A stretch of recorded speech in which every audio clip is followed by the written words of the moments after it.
Hi everyone and welcome to another episode of Football Fans in Finance. Alright, great. So I'll be your host today. No Diga done, but that's fine. I'll be taking over today. I probably need to be hosting today given the awful weekend that I just had. But it's fine.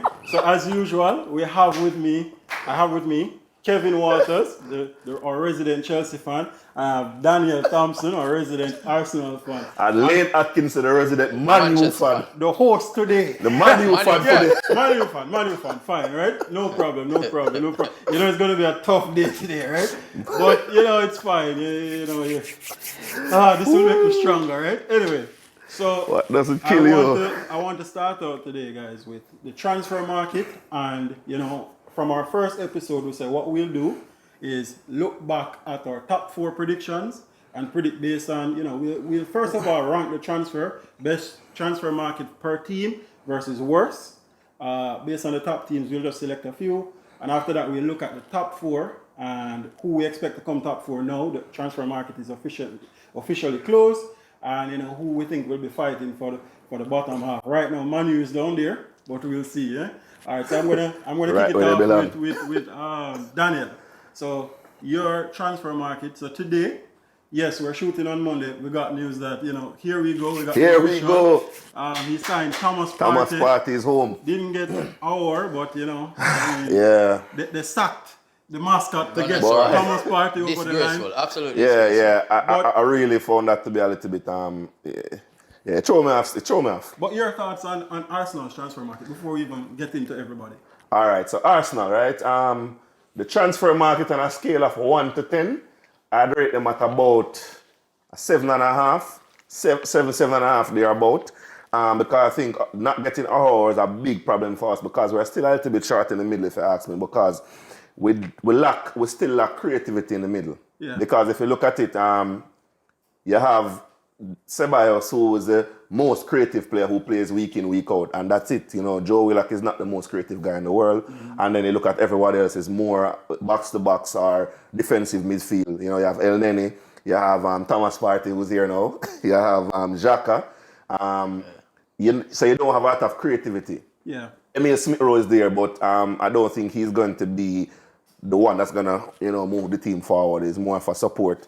I don't think he's there yet. I know Arteta has a lot of faith in him, but I still think we're lacking something in the middle. And that's why I think the Ahor transfer would have been key for us because Ozil, man, they're getting £350,000 a week and not doing anything. Yeah. And I think he has one, this is the last year of his deal, and he's clearly not in Arteta's plan. Yeah. He wasn't in Ljungberg's plan. Yeah. In the latter part of Emery's time, he wasn't in his plan. The club has been unable to get rid of him. So I think that's why I can't say it was a great transfer window. I mean, we got in Gabriel, which I think was a good transfer. Willian, 50-50. Top transfer, Yeah. You get me talk? Go ahead. As usual. Anyways. Top transfer. Go ahead, Danny. Floor is yours. You sure? You sure? Yes, I'm sure it's Okay, so Willian, 50-50. Right. And I think Willian is going to give him much of what he gave you at Chelsea. He can have some good games, he can have some brilliant games, and then he can have some games that he's going to, be flat or basically invisible. And we're already seeing it. So you look at the first game, he was good. Yeah. He was all over the pitch. I think he had 2 assists in that first game. Yeah. Hit the post, everything, and I said, okay, this is a great transfer. Okay. Since then, he has not really done anything. So I think that's the problem with Willian. So I still think it's a decent enough transfer because he's definitely going to add. I don't want to say this in front of Kevin, but he's definitely going to add some quality to the squad, right? Definitely. But there are going to be some games where you're going to need. Some quality, Yeah, so he has some quality to the squad. 400 aside, and some quality to the squad, but he's not going to be consistent, and we know that. But still, like I said, it's better to have that lifting the squad than not have it at all. So those games that you're going to get quality from him, I think he will show up in certain games where you really need it. What else? Question for you, Danny, right? Mm-hmm. What do you think about the timing of the transfers? So, why I ask, and it's more targeted question. So, you've been chasing Thomas Partey for years now, right? And we've been hearing from last season that you want him. He's had the release clause, no action done. This year, you sacked 55 scouts, And and Gunner one Soros. mascot. And the mascot. And one mascot, Yeah. right, to get Thomas Partey over the line, right, on deadline day. On deadline minute. On deadline minutes, right? Right.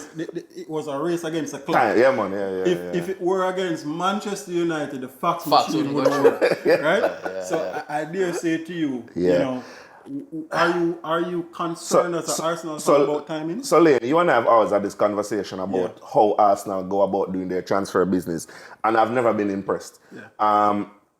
When we're trying to sign Pepe, 2 months, Yeah. tell everybody, Yeah. where's Pepe? Yeah. Same thing with Thomas Partey. From June, we're hearing about Thomas Partey as a potential target. Yeah. And it's literally the last day. Now, Atletico has been very firm in their stance. Release clause, I will not tell them. So there was no room for negotiation. And we saw it is on the day you had to actually pay the release clause. Now, what I'll say is that I know that they were trying to sell some players and it didn't work out.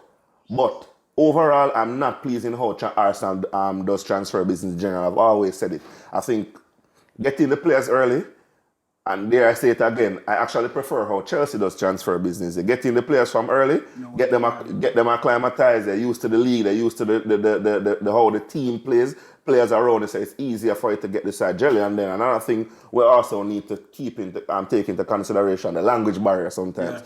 You have a player coming in who doesn't speak the language, so you need a couple of weeks to at least, speak the language and to be able to communicate with the players on the field. Right. So all those things. Now, we are 4 matches in the season, right? And you have a player coming in. The only good thing is that we have an international break, so that can at least that 2-week period can help.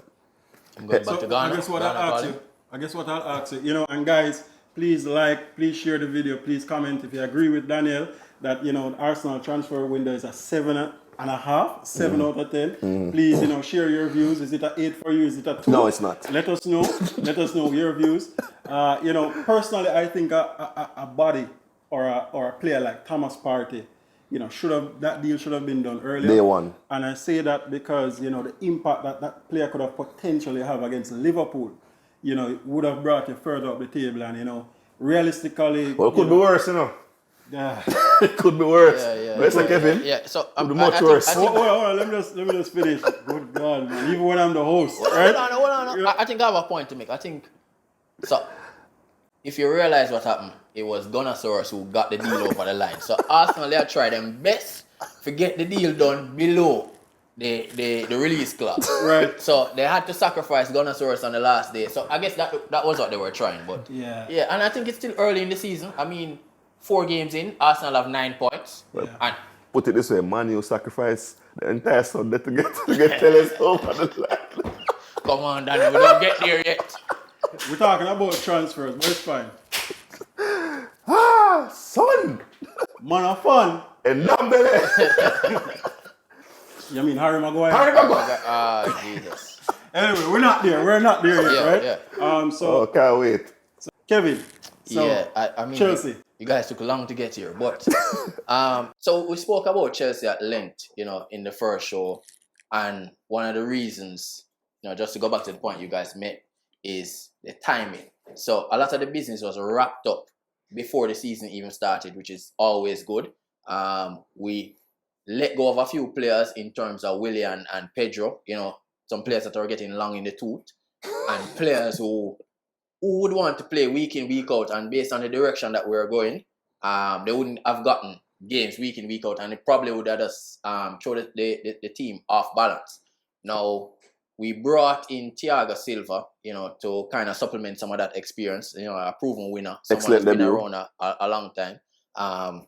Excellent second match. Excellent debut. Excellent second match, As we say, he would have kicked on. But I think when I look at Chelsea's transfer window, I would give them... So I wouldn't give them 10, but I give them 9. And here I'll give them 9. The business was done early. So we had a transfer ban last season that expired in January, and Lampard decided, look here, I don't need any players in this window.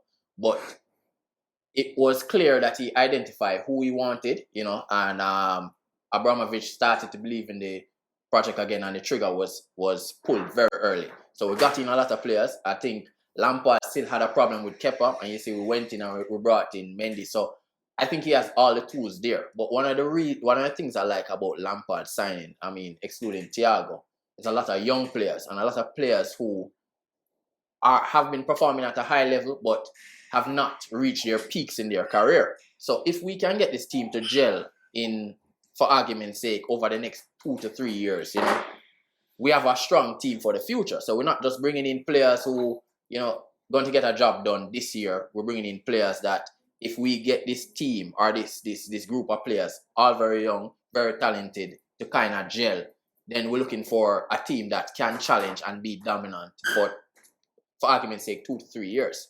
And to go back to Chelsea, when we initially rebuild, when we brought in Hazard and Oscar and stuff like that, we won 2 titles in 3 years, and it could have been 3 if it wasn't for that Mourinho fiasco that year, where Leicester took the league.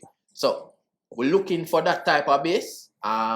We send some players on loan. Ross Barkley, starred yesterday, but don't have a place for him, and I think it's one of the consequences of falling out of the League Cup. We don't have enough games, and we have a lot of fringe players. So I think the transfer window was very good.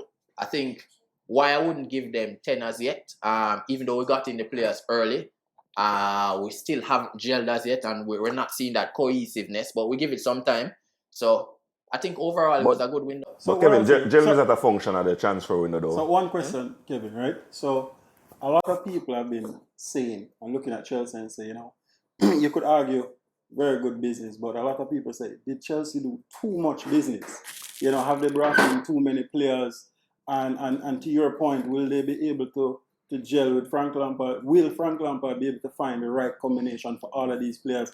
And as you said again, dropping out to the preseason, the Carabao Cup. Yes. How is that going to work? How is he going to keep all the players happy with all those egos around? What do you think they carried in too many players, or you think they should be fine, or you still rate it a 9 out of 10? I still rate it 9, and you see, too many players is a touchy thing. So I know Danny gave Arsenal 7 for really signing one player. Right, it's a critical player. Was really one player getting him 7. 2 man. Gabriel was a key. Without Partey, probably get him 3. Right? But, no, I'll give him 4.5 or 5. But the truth is, what Roman Abramovich expects is Chelsea to be challenging on all fronts. Yeah. And in order to do that, we've seen where City over the last couple of years have, strength in depth. And it's going to be very important because we say Ziyech got injured in the preseason and as such has not come back as yet. Pulisic is always injured. Got a couple minutes, We need depth, and we need depth in quality. So you don't want to have a Pulisic dropping out and, dare I say, you're depending on a Ross Barkley. That's not what you want. You want if Pulisic dropped out, you have an able replacement. You can play Ziyech outside there. Yeah. So I think what I really like about it, and just to go back to the point, I think the players are young. I think the average age of the players is around 24. Take Thiago Silva out, I'm going to skew the data. But I think if we can get these players to gel and acclimatize to the league, I think we have set up properly. So it's not a quick fix rebuild. We spent, and some of the deals were good deals. I think getting Ziyech was an excellent transfer. And 30? 30, and even Werner could have gone for more. Yeah, sure. I think it's a buyout clause. Yeah, so I think Havertz, we had to spend a little bit more because Leverkusen was it's a good deal. It was still a good deal. At 60 is a good deal. Yeah, I think so. I think it's a great deal in this market. But that's one of the things also. You see, when you move briskly or early or more decisive, your deals end up working out better for you than when you wait till you're obviously desperate and people say, okay, you have to go pay this. Remember Mustafi? Yeah. Well, let's jump to the next one, right? So, Everton. I think Everton's window. Let's keep this one quick, because we spoke about it. Yeah, I give Everton a 7.5. 7? What is it? No, man, I think it's more, man. I think their window was a little better than Arsenal. I would say probably about an 8. 8? Mm-hmm. All right.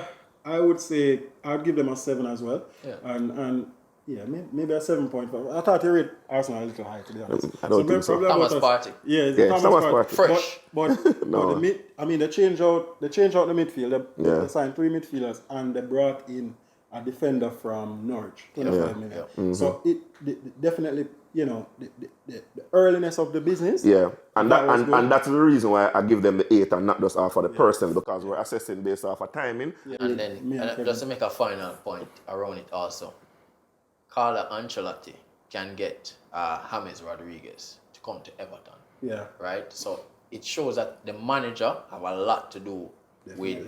So players will buy into certain things and they'll go to places and say, I'll pay for this guy here. And I think that's one of the problems that Manchester United has been having also. When I'm going to look at all them, say, not really sure. Yes and no. I mean, not to belabor the point. You are right to an extent, but what I'll say is that, Sancho, as much as I never really want him, he agreed personal terms, right? Usman Dembele agreed personal terms, but that was on the basis of Paul Pogba, right? And the fact that he won game time. So I agree and disagree with you. All right, fine.